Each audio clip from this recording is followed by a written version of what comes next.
reached its peak in the 1960s.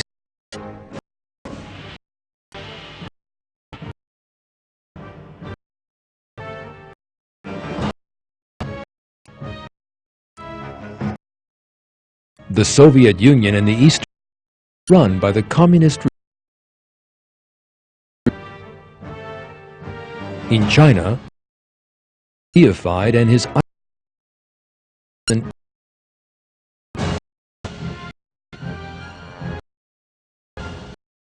Fidel Castro ruled in Cuba.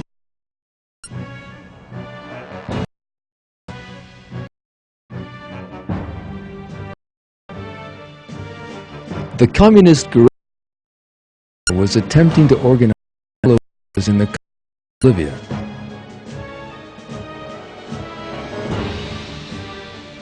Many other countries in Africa, Latin America, and Asia are under the threat of terrorism or communism.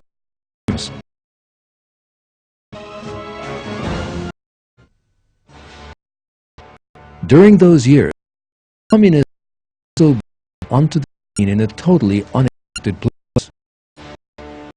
Marxist ideology began to spread rapidly among young people in the West.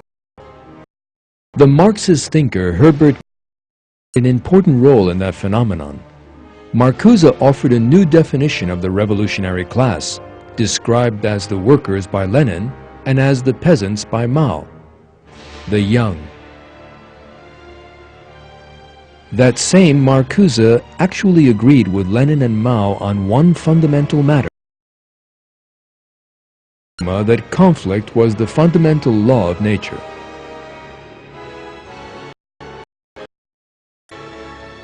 Marcuse's belief in conflict the generation out on the streets. Young British people held protest rallies at which they shouted slogans in support of the Vietnamese leader Ho Chi Minh.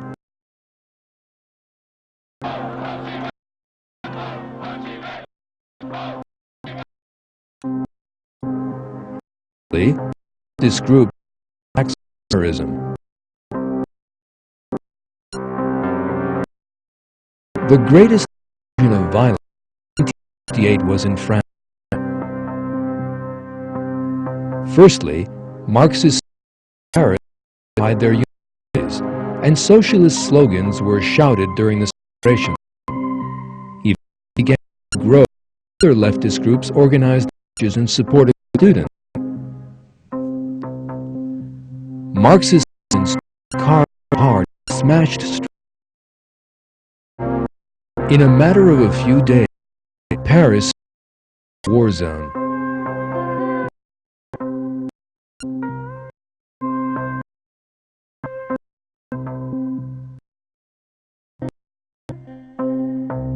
Barbarity, the red flag, was only pressed later.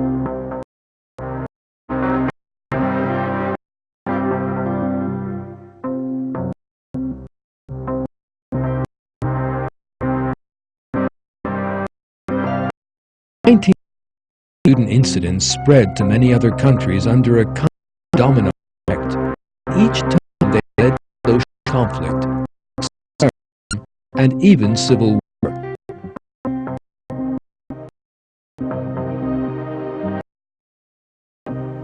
Those young people, exasperated by the political economic, believed that communism offered a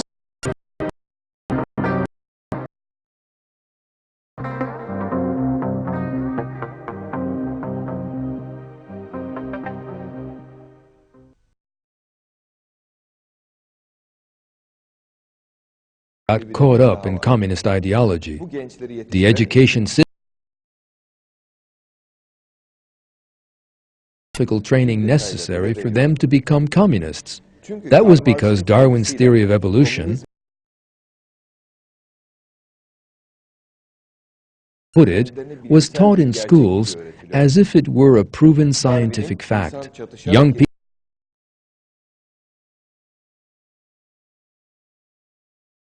slow to turn to terror and anarchy. We may recall that Darwin's theory of evolution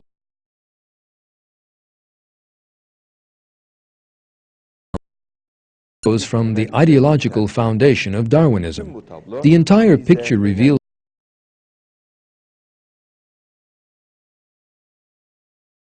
a worldview that regards man as a species of animal and believes that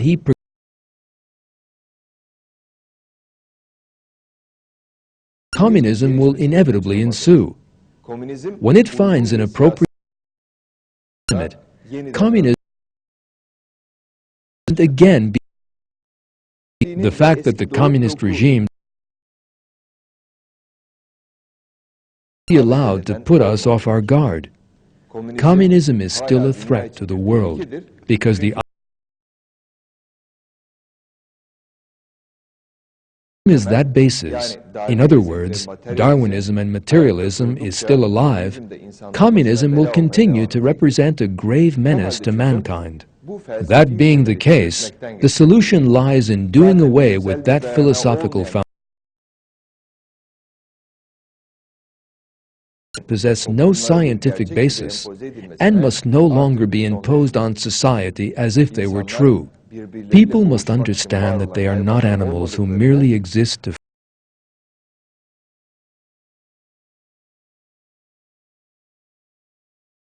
revealed by God. Once that truth has been grasped, both communism and the other ideologies that have brought disaster to mankind will disappear. Security and brotherhood.